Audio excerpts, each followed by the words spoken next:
نحمده ونصلي ونسلم على سيدنا ومولانا محمد النبي الأمين المكين الحنين الكريم الرؤوف الرحيم.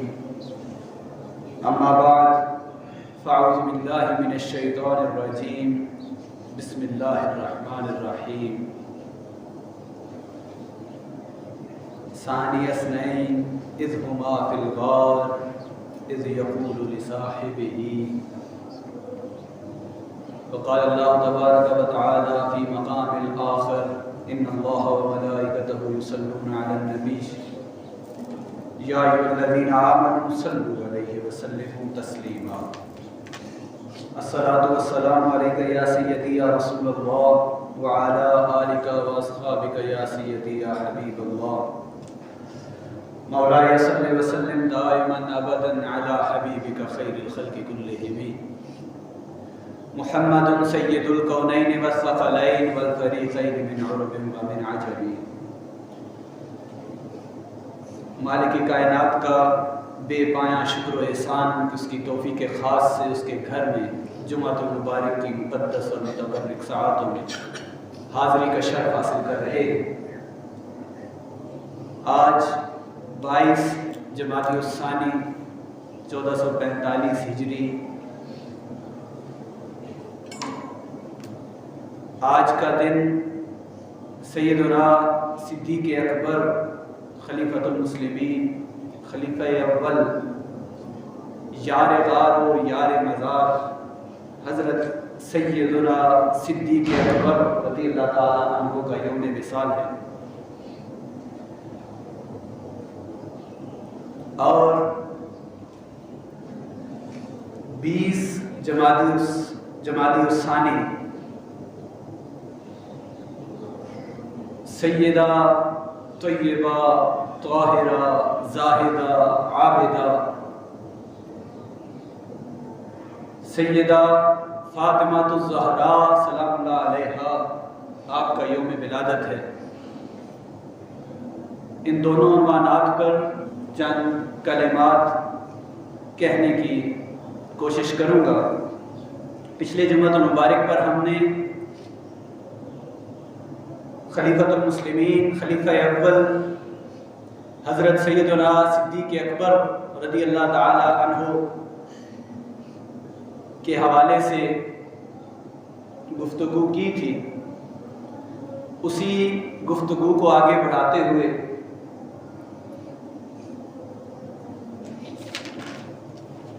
عرض کرتا ہوں کہ یہ جو قرآن پاک میں اللہ تبارک و تعالیٰ نے ارشاد فرمایا ثانی اثنین کہ ان دو میں سے دوسرا، یہاں ایک باریک نکتہ ہے، یہاں ایک سوال پیدا ہوتا ہے کہ یہ تو طے ہے کہ وہ دو تھے، سرکار دو جہاں اور حضور سیدنا صدیق اکبر رضی اللہ تعالی عنہ، لیکن سوال یہ پیدا ہوتا ہے کہ ان دو میں سے دوسرا کون ہے، ان دو میں سے پہلا کون ہے اور دوسرا کون ہے. تو یہ جو آیہ مبارکہ ہے، اس آیہ مبارکہ سے ما قبل اور اس کے ما بعد 5-6 قرینے بتاتے ہیں.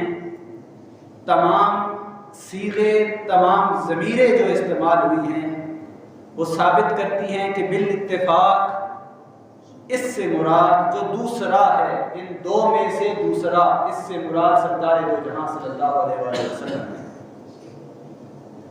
سب ضمائر اور تمام مفسرین نے بلا اختلاف اس پر لکھا ہے کہ یہ اس سے مراد آقا کریم صلی اللہ علیہ وآلہ وسلم کی ذات مقدسہ ہے. سوال یہ پیدا ہوتا ہے کہ دو میں سے دوسرے حضور کیوں ہیں؟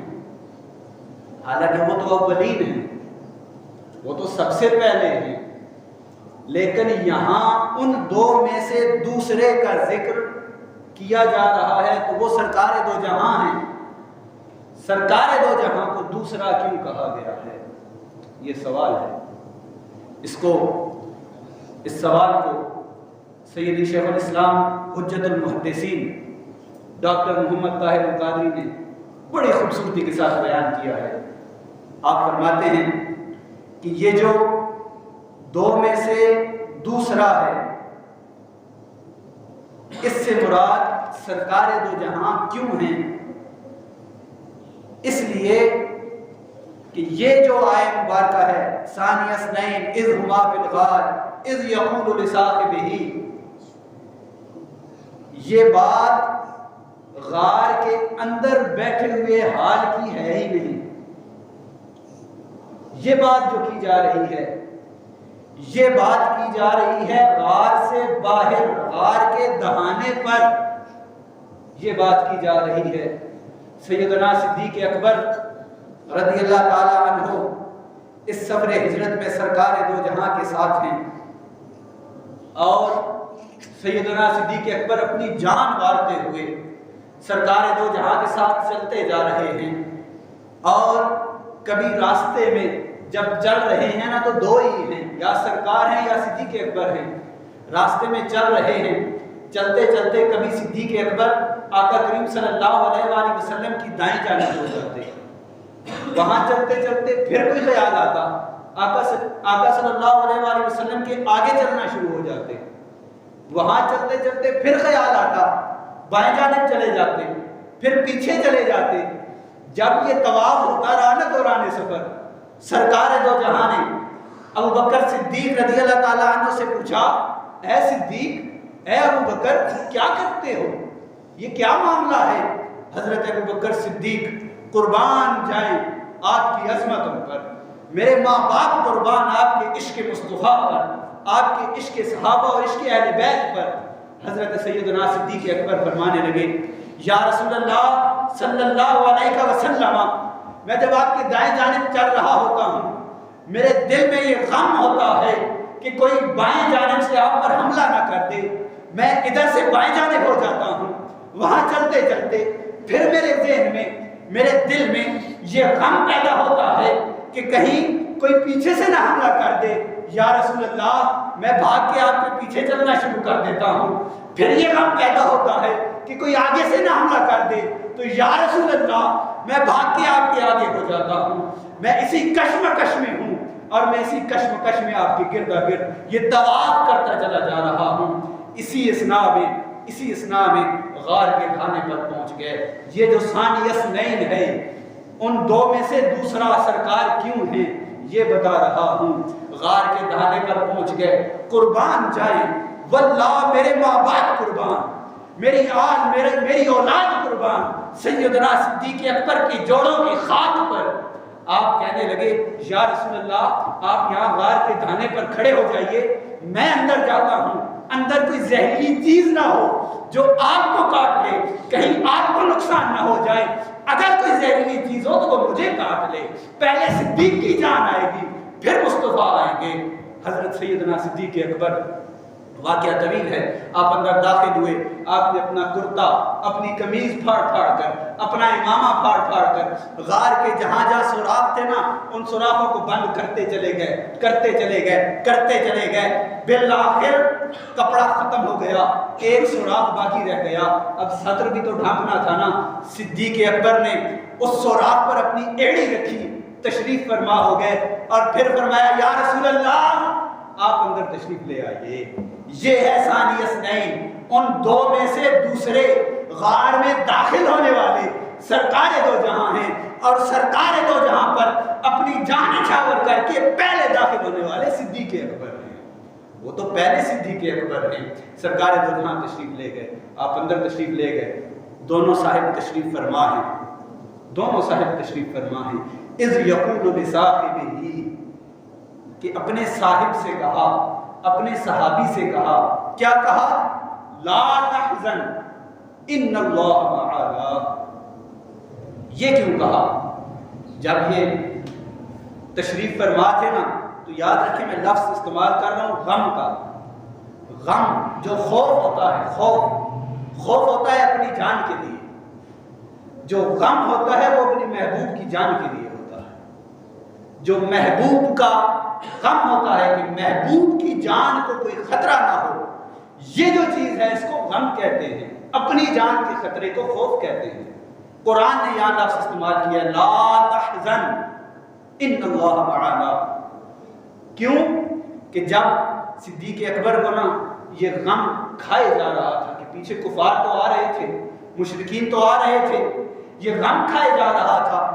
اگرچہ کے غار کے دھانے پر مکڑی نے جالا بھی بنا لیا تھا، وہ فاختہ نے گھونسلہ بھی بنا لیا تھا، وہ اس پہ انڈوں پہ بیٹھ بھی گئی تھی، سارے لوازمات ہو چکے، لیکن سیدنا صدیق اکبر کو غم کھائے جا رہا تھا. کیا کہ اس صورت میں بھی غار کی صورتحال ایسی تھی کہ اگر کوئی غار کے کونے پر، غار کے دھانے پر کھڑا ہوتا اور اپنے پاؤں کی طرف دیکھتا تو اس کو غار سارا نظر آتا. غار سور غار کے دھانے پر کھڑا ہوتا، اپنے پاؤں کی اگر طرف دیکھے تو اس کو غار اندر سارا نظر آتا. سیدنا صدیق اکبر کو یہ غم کھائے جا رہا تھا کہ کہیں کوئی یہاں کھڑا ہو کے سرکار دو جہاں کو نہ دیکھ لے اور پھر وہ سرکار کی ذات اقدس کو نقصان نہ پہنچائے. یہ غم کھائے جا رہا تھا. اور پھر جو دلوں کے بھید جاننے والے ہیں نا، اور جو سرکار دو جہاں ہیں نا، وہ تو جانتے ہیں کہ میرے صدیق کو کیا اب پریشانی کھائی جا رہی ہے. کہنے لگے، سرکار دو جہاں فرمانے لگے، اے صدیق کیوں پریشان ہو، کیا غم ہے، کیوں اداس ہو؟ سیدنا صدیق اکبر کہنے لگے، یا رسول اللہ اگر وہ آ گئے تو. اب یاد رکھیے، صورتحال ذہن میں رکھیے، غار بند ہے، ایک دروازہ ہے، ایک دھانا ہے، غار بند ہے. سیدنا صدیق اکبر کہنے لگے، یا رسول اللہ اگر کوئی آ گیا اور اس نے ہمیں دیکھ لیا تو کیا ہوگا؟ سرکار دو جہاں نے اپنے یار غار کو، اپنے یار مزار کو، اپنے صدیق کے دل کو تسلی دینے کے لیے، تشفی دینے کے لیے سرکار دے دو جہاں نے برجستہ فرمایا، اے صدیق کیوں غم کرتے ہو؟ اگر وہ ادھر سے آئے ہم ادھر سے نکل جائیں گے. سرکار دو جہاں کا ادھر سے نکل جانا ہاتھ اٹھانے کی دیر تھی، پہاڑ پھٹ گیا. سیدنا صدیق اکبر فرماتے ہیں کہ میں نے سرکار دو جہاں کے اشارہ کرنے پر، پہاڑ کے پھٹ جانے پر سمندر میں تیرتے ہوئے جہاز دیکھ لیے، اور حبشہ سے آنے والے قافلے جو کشتیوں میں سوار تھے، میں نے ان حبشی لوگوں کو دیکھ لیا. یہ تھا سرکار دو جہاں کا اپنے یار کو تسلی دینا، اپنے یار کو، اپنے صدیق کو تسلی دینا. سیدنا صدیق اکبر اور پھر یہاں فرمایا، اے صدیق لا تحزن، تو غم نہ کر، تو غم نہ کر، ان اللہ معنا، اللہ ہمارے ساتھ ہے. اب بنتا یہ تھا کہ اے صدیق لا تحزن، تو میرا غم نہ کر، اللہ میرے ساتھ ہے. بندہ یہ ہے، جملہ یہ بتاتا ہے کہ ایک کا ذکر ہو رہا ہے، اسی ایک کی بات ہو، لیکن سرکار دو جہاں نے فرمایا، اے صدیق تو میرا غم نہ کر، اپنی بات کر کے پھر جب اللہ رب العزت کی معیت کی بات کی، اللہ رب العزت کی صحبت کی بات کی، تو فرمایا اے صدیق تم میرا غم نہ کر، اللہ ہمارے ساتھ ہے. اللہ رب العزت کی، اللہ رب العزت کی معیت کا، اللہ رب العزت کی صحبت میں سیدنا صدیق اکبر کو اپنے ساتھ شامل کر دیا. اور شامل کیوں نہ کرتے؟ یہ 3 دن اور 3 راتیں سیدنا صدیق اکبر کے ساتھ غار ثور میں بیٹھنے کی وجہ کیوں پیش آئی؟ وہ تو گھر کے باہر سینکڑوں کھڑے تھے مشرکین و کفار، ان پر خاک پھینکی، وہ اندھے ہو گئے، نابینا ہو گئے. مولا علی کرم اللہ وجہ الکریم کو اپنے بستر پر لٹایا، صدیق کو ساتھ لیا، ان سینکڑوں میں سے گزر کے آ گئے تھے. سرکار کو کیا حاجت تھی کہ 3 دن چھپ کے بیٹھے رہتے؟ وہ حاجت یہ تھی سرکار دو جہاں سیدنا صدیق اکبر رضی اللہ تعالیٰ عنہ کو 3 دن اور 3 راتیں اپنی معیت میں اس لیے رکھنا چاہتے تھے کہ سرکار فرما رہے ہیں لا تحزن ان اللہ معنا، وہ اللہ ہمارے ساتھ ہے. اللہ رب العزت کی معیت میں صدیق کو بھی رکھنا چاہتے تھے، اللہ رب العزت کی صحبت میں صدیق کو بھی رکھنا چاہتے تھے، اس لیے کہ جب سرکار نے پردہ فرمایا اور ایک ایسی صورتحال پیدا ہو گئی، آپ نے ظاہر دنیا سے پردہ فرمایا، ایک ایسی صورتحال پیدا ہو گئی، لوگ مرتد ہونا شروع ہو گئے، اسلام کو چھوڑنا شروع ہو گئے، 5 مدعیان نبوت کھڑے ہو گئے، 5 لوگوں نے، 1 خاتون اور 4 مردوں نے نبوت کا دعویٰ کر دیا، منکرین زکوٰۃ پیدا ہو گئے، اور قافلوں کے قافلے، قبیلوں کے قبیلے اسلام سے مرتد ہونا شروع ہو گئے۔ یہ بڑی بھاری کیفیت تھی اسلام پر، یہ بڑا بھاری تھا اس وقت اسلام پر، تب ایسے جڑی کی ضرورت تھی۔ یہ وہ لمحہ تھا کہ حضرت سیدنا صدیق اکبر نے اعلان جہاد کر دیا، اعلان جہاد کر دیا۔ اب اس موقع پر سیدنا عمر فاروق رضی اللہ تعالیٰ عنہ جیسا جری بھی حضرت ابوبکر صدیق کو کہنے لگا، یا صدیق اکبر کیا کرتے ہیں، قبیلے کے قبیلے مرتد ہو گئے ہیں، ہماری تعداد تھوڑی ہے، ہم کیسے جنگ کریں گے؟ سیدنا صدیق اکبر کو سرکار دو جہاں نے 3 دن اور 3 راتیں اللہ کی اور اپنی معیت میں، اللہ کی اور اپنی صحبت میں رکھا تھا، اس موقع کے لیے رکھا تھا۔ سرکار صدیق اکبر کہنے لگے، یا عمر فاروق آپ کو کیا ہو گیا ہے؟ آپ تو اسلام لانے سے قبل بڑے جری تھے، آپ تو نہیں ڈرتے تھے، اسلام لانے کے بعد تو آپ کو اور تقویت مل گئی ہے، آپ کو اور قوت مل گئی ہے، آپ کو کیا ہو گیا ہے؟ واللہ مجھے تو سرکار دو جہاں نے غار ثور میں 3 دن اور 3 راتوں کی صحبت و معیت دی ہے، اس کا اتنا فیض ہے کہ ہم یہ جہاد کا اعلان کریں گے بھی، یہ جہاد کریں گے اور جیتیں گے بھی، اور اس کفر کے اس نظام کو اور یہ جو بغاوت اٹھ گئی ہے اس کو کچل ڈالیں گے۔ اور پھر تاریخ میں لکھا ہے کہ 2.5 سال کا عرصہ نہ گزرا تھا کہ سیدنا صدیق اکبر رضی اللہ تعالیٰ عنہ نے سارے فتنوں کا سر کچل دیا۔ یہ تھی وہ معیت جو اللہ رب العزت کی معیت، لا تحزن ان اللہ معنا، کہ اللہ ہمارے ساتھ ہے، یہ وہ معیت کا اثر تھا۔